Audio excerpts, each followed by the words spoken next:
You're listening to Brain Lenses, a show about how we perceive the world, ourselves, and each other. I'm Colin Wright.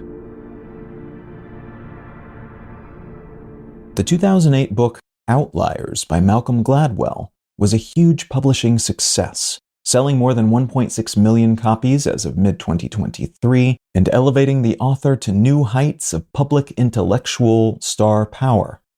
Fundamental to the book is a collection of stories that suggest applying intentional effort over long periods of time is required for outsized achievement. The Beatles performing live shows over and over in Germany before they made it big is what allowed them to ultimately make it big.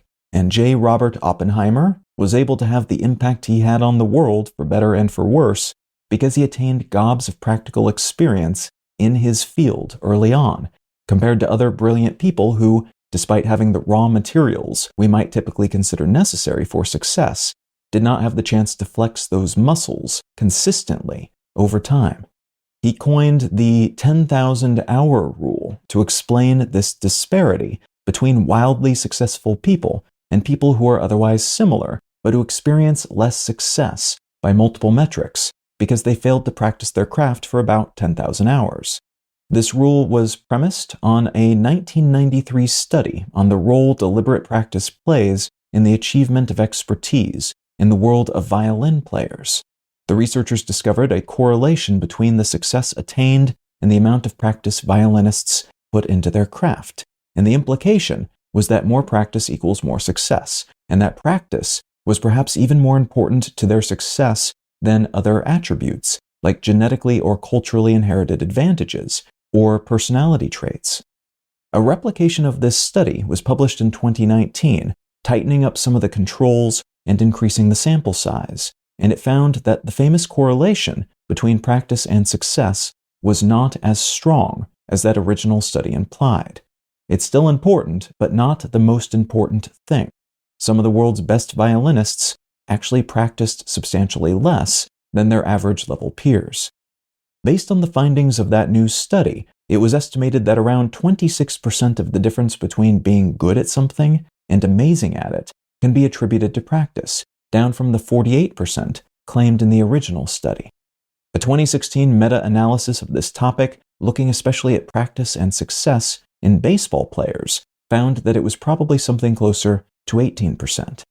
A slew of other studies in the years since Outliers hit shelves have also challenged its core assertion, finding that most of the existing data on this subject does not back the premise that practice is the most vital ingredient of outsized success, and that a combination of genetics, personality, culture, life experiences, health, economic class, handedness, and other such attributes are generally more important. Also notable is that the amount of practice a person requires to substantially benefit from it varies greatly based on those other variables. The number of deliberate practice hours necessary to improve from good to masterful at something like chess ranges from 728 to 16,120 hours, which means one person may have to practice 22 times as much as another to achieve the same growth.